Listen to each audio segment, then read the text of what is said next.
আসসালামু আলাইকুম কৃষক ভাই বন্ধুরা, কেমন আছেন আপনারা সবাই? আশা করি প্রত্যেকে ভালো আছেন। কৃষি ও কৃষক ইউটিউব চ্যানেলের পক্ষ থেকে আপনাদের সবাইকে স্বাগতম জানাচ্ছি। আমি আবুল হোসেন। কৃষক ভাই বন্ধুরা, আপনারা সবাই এখন ব্যস্ত আছেন, কারণ প্রত্যেকেরই মাঠে ধান কাটা নিয়ে ব্যস্ত। ধান ঘরে উঠাতে হবে বৃষ্টি আসার আগেই। এবং আপনারা দেখতে পাচ্ছেন একজন কৃষক এখানে কাজ করতেছে, সেও ব্যস্ত। তার খড়গুলি সে শুকাচ্ছে। এই খড়গুলি সারা বছর সংরক্ষণ করবে তার গরুকে খাওয়ানোর জন্য। আসলে বর্তমানে ধান চাষ করে লাভ নেই। আমি অনেক কৃষকের সাথে কথা বলছি, তারা বলছে ধান চাষে যে খরচ আর ধানের যে দাম, তাতে করে তারা খুব একটা লাভ করতে পারতেছে, বিষয়টা এমন না। তারপর জিজ্ঞেস করা হয় যে আপনি কেন তাহলে ধান করেন, ধান না করে অন্য কেন কিছু অন্য ফসল করেন না? সে বলে, ভাই আমার গরু আছে, গরুকে সারা বছর কি খাওয়াবো, এই জন্য শুধু খড়ের আশায়, কিছু কৃষক আছে শুধু খড়ের আশায় তারা ধান করে। তার বিষয়টা এমন যে ধানের জন্য ধান করে না, খড়ের জন্য ধান করে। এই খড়টা এত মূল্যবান, এই খড়টা এত মূল্যবান, অথচ আমার কৃষক ভাই বন্ধুরা জানেই না যে এইটা গরুর জন্য আসলে এত গুরুত্বপূর্ণ না। এটা হচ্ছে গরুর জন্য মুড়ি বা চিড়া। একজন মানুষ যেমন মুড়ি খেয়ে দীর্ঘদিন থাকতে পারবে না, একজন মানুষ যেমন মুড়ি খেয়ে সে জীবনযাপন করতে পারবে না। মুড়ি হয়তো একবেলা আধাবেলা একটু ক্ষুধা নিবারণ করবে, কিন্তু মুড়ি কিন্তু একজন মানুষের শরীরের যে পরিমাণ ক্যালোরি, যে পরিমাণ শক্তি, যে পরিমাণ খাদ্যগুণ বা ভিটামিন মিনারেলস দরকার, তা কিন্তু মুড়ির ভিতরে বা চিড়ার ভিতরে নাই। যে কারণে একজন মানুষ মুড়ি বা চিড়া খেয়ে দীর্ঘদিন বাঁচতে পারবে না। অনুরূপভাবে এই যে খড়টা আমরা দেখতেছি, অতি যত্ন করে কৃষক ভাই, সারা দেশের কৃষক ভাইয়েরা এখন কি করতেছে, এই খড়গুলি যত্ন করে সে সংরক্ষণ করতেছে, বছর ভরে তার গরুকে এই খড়গুলি খাওয়াবে। কিন্তু আমরা কি জানি যে এই খড়ের ভিতরে গরুর প্রয়োজনীয় কিচ্ছু নাই, একদম কিচ্ছু নাই, নাথিং, 1% লিগনিন ছাড়া এই খড়ের ভিতরে কিচ্ছু নাই। তো এই খড়, এই শুকনা খড় আমরা গরুকে সারা বছর যত্ন করে খাওয়াই, আর চিন্তা করি যে গরু আমাকে দুধ দিবে, গরু আমাকে বালতি ভরে দুধ দিবে। এটা কি আদৌ সম্ভব?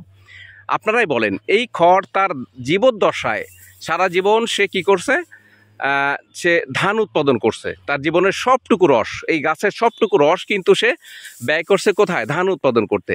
সে আমাদেরকে ধান দিছে, ধান দেওয়ার পরে এই ধান কি করছে, আমরা ধান নিয়ে নিছি। এরপরে যা কিছু পানি ছিল এই গাছের ভিতরে, এই ঘাসের ভিতরে, ধান গাছের ভিতরে, তাও কিন্তু আমরা 2-3টা রোদ দিয়ে এটাকে আবার একদম শুকায় ফেলতেছি। শুকায়ে কেন শুকাচ্ছি? কারণ কাঁচাটা বা পানি থাকলে, রস থাকলে এটা সংরক্ষণ করা যাবে না, যে কারণে কিন্তু আমরা শুকাচ্ছি।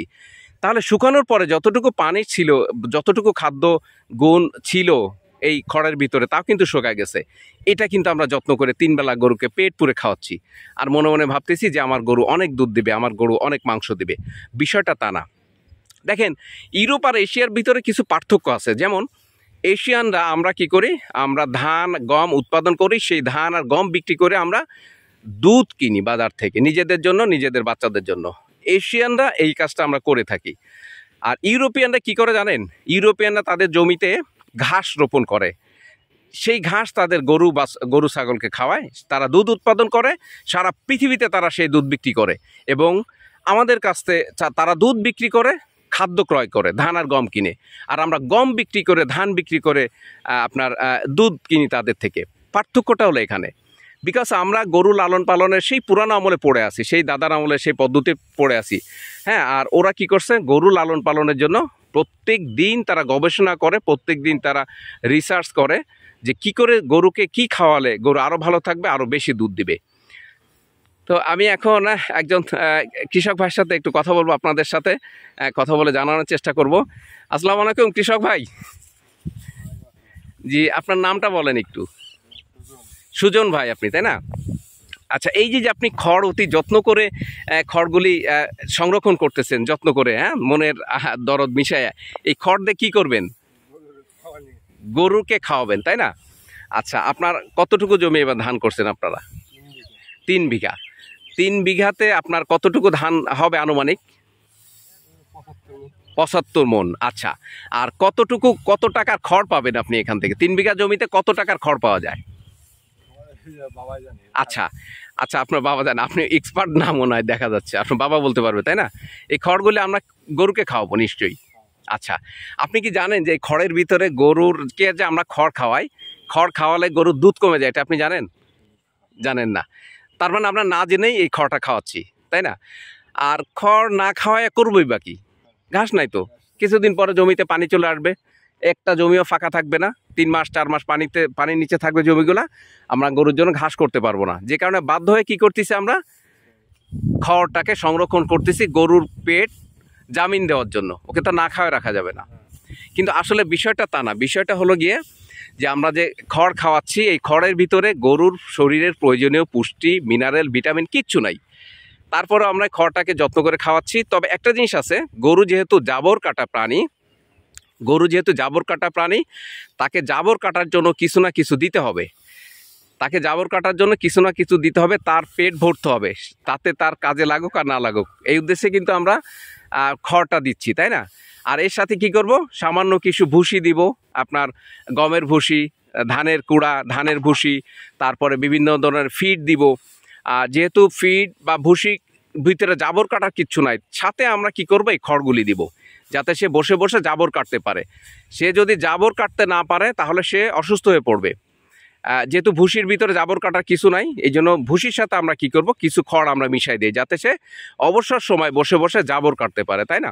কিন্তু আমাদের লক্ষ্য রাখতে হবে, এই খড়ের ভিতরে প্রয়োজনীয় তেমন কিছু নাই। মুড়ি বা চিড়ার ভিতরে যেমন কোনো কিছু নাই মানুষের জন্য, তেমন খড়ের ভিতরে গরুর জন্য তেমন কিছু নাই। আমরা চেষ্টা করব খড় দিব, সাথে সাথে কি করব, আমরা তাজা ঘাস, সবুজ ঘাস, যার যতটুকু জমি আছে, নিজের জমি না থাকলেও বর্গা জমি নিয়ে আমরা কি করব, অন্যের জমি লিজ নিয়ে আমরা ঘাস উৎপাদন করব। আমরা যদি গরুকে সারা বছর ঘাস দিতে পারি, তাহলে আমাদের গরু কি করবে, বেশি উৎপাদন দিবে, বেশি দুধ দিবে, বেশি মাংস দিবে। এখন দেখা যাচ্ছে যে আমরা তাহলে আমরা গরু লালন পালনের সাথে সম্পৃক্ত, আমরা ঘাস উৎপাদনের জন্য আমরা বেশি মনোযোগী হব। এবং বর্তমান বাংলাদেশে বিভিন্ন উন্নত জাতের ঘাস, আপনার সারা বছর ব্যাপী ঘাস হয় এমন উন্নত জাতের ঘাস আছে। প্রায় প্রতিটা জেলাতেই এখন উন্নত জাতের ঘাস, যেমন জারা, জাম্বু, নেপিয়ার, পাচ্চং, এই ধরনের নানান বহু উৎপাদনশীল ঘাস আছে আমাদের দেশে বর্তমানে। আমরা তাই করব, যার যতটুকু জায়গা আছে ততটুকু জায়গা আমরা ঘাস চাষ করব।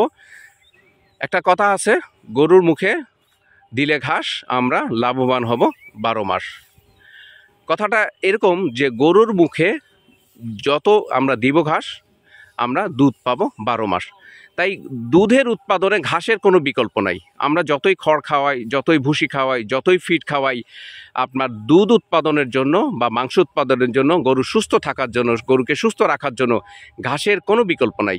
এই জিনিসটা আমরা মাথায় রেখে আমরা যদি আপনার ঘাস উৎপাদন করি, এবং আমরা যদি বেশি বেশি ঘাস উৎপাদন করে আমাদের আমাদের গরুগুলাকে যদি আমরা ঘাস দিতে পারি, তাহলে আমাদের গরু যেমন উৎপাদনশীলতা বাড়বে গরুর, তেমন গরু কিন্তু সুস্থ থাকবে। কারণ ঘাস শুধু আপনার গরুকে সুস্থ রাখার জন্য, আপনার যত বেশি আমরা সবুজ ঘাস দিতে পারবো, তত বেশি আমাদের গরু সুস্থ থাকবে। এবং গরুকে আমরা যত কেনা খাবার খাওয়াবো, তত বেশি আমাদের উৎপাদন খরচ বাড়বে, তত বেশি আমাদের গরুগুলা কি হবে, ঝুঁকির ভিতরে থাকবে। এবং ভুসি বা ফিড আমরা যত কমাই পারি খাওয়াবো, এবং ঘাস যত পারি বেশি আমরা খাওয়াবো, তাহলে আমাদের উৎপাদন খরচ কম পড়বে এবং আমাদের গরুর স্বাস্থ্য ভালো থাকবে। আমরা গরু ছাগল লালন পালন করে আমরা লাভবান হব।